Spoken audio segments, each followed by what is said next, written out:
Welcome back to Gods and Heroes Unveiled, where we dive into the epic myths of ancient times. Today, we're coiling into Norse mythology to meet Jormungandr, the world serpent, a monstrous creature so vast it encircles the earth, its venom dripping with doom. From its eerie birth to its fateful clash with Thor, this serpent slithers through the heart of Viking lore. Ready to face the beast of Ragnarok? Then hit that subscribe button, and let's unravel the tale of Jormungandr together. 1. The Origin of Jormungandr. Jormungandr, the world serpent, didn't slither into existence from a quiet nest. Its origin is a twisted tale of chaos, betrayal, and divine dread, born from the trickster god Loki in the icy depths of Norse mythology. Unlike the Aesir gods of Asgard, Jormungandr emerged from a lineage of monsters, its birth a dark omen in a cosmos tethered by Yggdrasil, the World Tree. This wasn't just a snake, it was a force of nature, destined to encircle Midgard and herald the end. Loki, the shape-shifting mischief maker, fathered Jormungandr with the giantess Angrboda, a fierce figure from Jotunheim whose name means bringer of sorrow. Their union produced three monstrous offspring: Fenrir, the wolf; Hel, the death goddess; and Jormungandr, the serpent. These weren't children of love but of prophecy, fated to challenge the gods at Ragnarok, the twilight of the world. The Prose Edda paints their birth as a shadowed event, hidden in Jotunheim's wilds, far from Asgard's golden halls. Imagine the creature, a serpent so colossal its coils could wrap the earth, scales gleaming like wet stone, fangs dripping venom that could melt steel. Its eyes glowed with malice, its hiss a rumble that shook the seas. Born small, it grew at an unnatural pace, its size a threat the gods couldn't ignore. Odin, the All-Father, foresaw its danger, some say through his ravens, others via Mimir's wisdom, and acted swiftly, casting the trio into exile before they could wreak havoc. Jormungandr's fate was the ocean. Odin hurled it into the deep waters encircling Midgard, the human realm, where it sank and swelled, its body stretching until its tail met its mouth, biting down in an endless grip. The poetic Edda calls it the Midgard serpent, a name earned as it became the world's living boundary, its coils a noose around mortality. This wasn't a gentle exile, it was a prison, its growth a curse that bound it to the sea. Its origin ties to Norse duality, order versus chaos. Loki, an Aesir by adoption, bred chaos with Angrboda's giant blood, their children a rebellion against Asgard's reign. Jormungandr's siblings shared this doom, Fenrir chained, Hel banished to the underworld. Yet the serpent's watery birth echoes the Norse cosmos, Ginnungagap's icy melt, Niflheim's chill, its scales a mirror to the cold, unforgiving Viking seas. Its venom, a weapon from birth, marked it as Loki's spawn, a trickster's malice made flesh. The god's fear shaped its tail. Odin didn't slay it. Perhaps he couldn't, or feared the fallout, but containment was his gambit.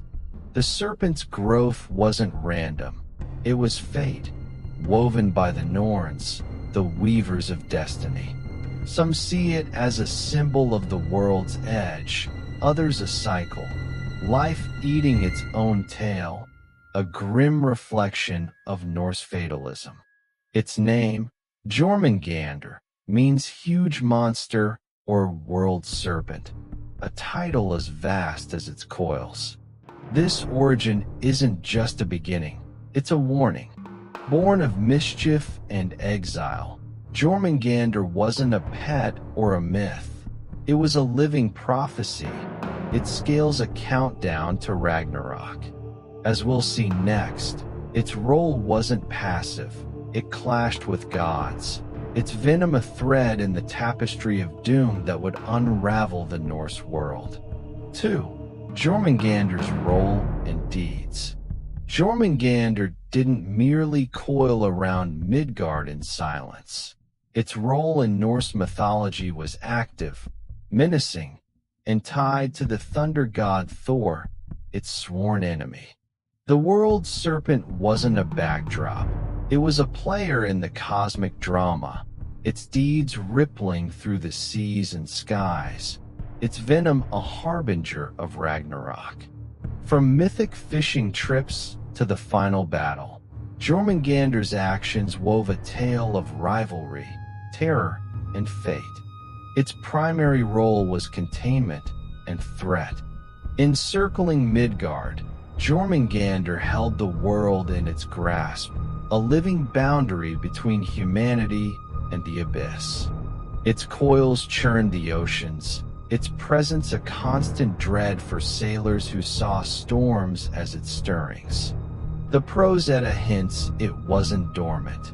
Its venom poisoned the seas, its thrashing raised waves, a serpent whose very existence taunted the gods. Yet its true stage was its clashes with Thor, their hatred a spark that lit Norse lore. The first deed came at sea. In the tale of Thor's fishing trip, the thunder god, with the giant Hymir, set out to prove his might. Thor baited a hook with an ox's head, casting it deep where Jormungandr lurked. The serpent bit, and Thor hauled, his strength dragging it toward the surface. The boat rocked, Hymir quaked, and Thor raised Mjolnir to strike, only for the giant to cut the line, sending Jormungandr plunging back. Some say Thor landed a blow, others that he missed, but the encounter cemented their feud, a preview of doom. Another clash flared in myth. Thor, ever the giant slayer, sought Jormungandr again, this time at the cat Skrymir's hall, really the giant Utgard Loki in disguise. Tasked to lift the cat, Thor strained, only raising one paw. It was Jormungandr, glamored, its size a trick that mocked Thor's power. The serpent slithered free, its coils a taunt, deepening their enmity. These deeds weren't random. They built to Ragnarok, the serpent's destined end. At Ragnarok, Jormungandr's role peaked. The poetic Edda and prose Edda paint the scene. As the world burned, the serpent rose from the sea, venom spraying, its coils unfurling to join Fenrir and Loki against the gods. Thor met it head-on, Mjolnir crashing into its skull, slaying the beast, but not before Jormungandr's poison struck him. 9 steps later, Thor fell, their deaths a mutual doom, a climax of their mythic rivalry. The serpent's role was chaos incarnate, its venom the thread that unraveled Asgard. Its deeds reflect Norse fears, untamed nature, the sea's wrath. Vikings, seafaring warriors, saw Jormungandr in tempests, its coils in whirlpools. Thor's battles with it weren't just fights. They were humanity's stand against the wild, a god shielding Midgard from a beast it couldn't outrun. Its role tied to fate. The Norns wove its end. The gods knew it, yet fought anyway. A Viking ethos of defiance. Jormungandr wasn't a loner. Its siblings, Fenrir and Hel, shared its doom-laden path. Loki's brood a collective curse. Thor's obsession with it mirrored Odin's with Fenrir, a family feud writ large. Its deeds, from fishing bait to Ragnarok's venom, weren't victories. They were portents, a serpent whose every hiss counted down to the end. As we'll see, its legacy didn't sink. It coiled into eternity. 3. The Legacy of Jormungandr. Jormungandr's legacy didn't drown with its death at Ragnarok. It slithered through time, leaving scales of influence across Norse culture and beyond.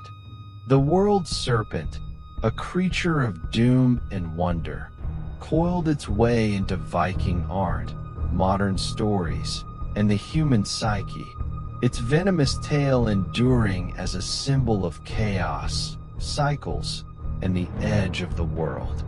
In Viking times, Jormungandr loomed large. Runestones, like Sweden's Altunus stone, show Thor fishing for it, hammer raised, a mythic snapshot carved in rock. Ship prows bore serpent heads, echoing its coils, a ward against sea perils or a nod to its power. Skalds sang of it in the Poetic Edda, its name, meaning huge monster, a shiver in their verse. It wasn't worshipped but feared, its presence in sagas a reminder of nature's untamed might, a serpent Vikings sailed to defy. Its legacy shaped Norse thought. Jormungandr's encirclement of Midgard mirrored Yggdrasil's roots, a cycle of life biting its tail, a grim fatalism the Vikings embraced. Its venom, poisoning Thor, tied to their view of heroism, glory and death, even against unbeatable odds. Unlike Greek gods, Norse deities faced doom. Jormungandr was that doom. Its coils a boundary mortals couldn't cross. Its end their end too. Christianity dimmed it, but the serpent lingered. Medieval scribes, like Snorri Sturluson in the Prose Edda, kept it alive, blending pagan dread with monkish ink. The Renaissance ignored it for Greek myths, but the Romantic era, think Wagner's Norse-inspired operas, revived its hiss. Painters depicted Thor's battle, its scales a swirl of chaos, a Nordic terror reborn in oil. Today, Jormungandr thrives. Hollywood skips it, but games like God of War and Assassin's Creed Valhalla cast it as a towering foe, its coils a digital menace. Books, Neil Gaiman's Norse Mythology, retell its clash with Thor, while metal bands scream its name, venom in their riffs. Tattoos ink its form, a circle of scales around arms, a nod to its world-gripping myth. It's not a hero, it's a force, a serpent fan summoned for its raw, dark awe. Science nods to it, marine fossils, like ancient sea snakes, spark theories of its roots, while Ouroboros, the tail-eating serpent, echoes its shape in alchemy and psychology, a cycle Jormungandr predates. Its legacy isn't just art, it's meaning. Chaos unbound, the sea's terror, a world too big to tame. Vikings saw it in storms. We see it in climate's wrath, a mythic mirror to our fears. Jormungandr's mark is subtle yet deep. Unlike Thor's hammer or Odin's ravens, it's not a symbol worn, it's a shadow felt. Norse art rarely glorified it, but its tale endured, a serpent too vast to forget. Modern eco-myths cast it as Earth's guardian or destroyer, a twist on its Midgard grip. From sagas to screens, it's chaos incarnate, a legacy of scales and venom that coils through time. Its power lies in fate. Jormungandr didn't win. It died, taking Thor with it, a draw that defines Norse grit. Fight the inevitable, fall with honor. Its legacy isn't triumph, it's tension. A serpent whose hiss still rattles the nine worlds. A myth that bites its own tail and keeps on circling. Outro. That's the coiled tale of Jormungandr, from its monstrous birth to its venomous deeds and enduring legacy. What's your take? Thor's greatest foe or a force of fate? Drop it in the comments.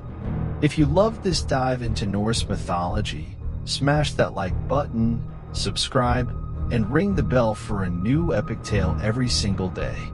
Thanks for watching Gods and Heroes Unveiled. See you tomorrow for another legendary journey.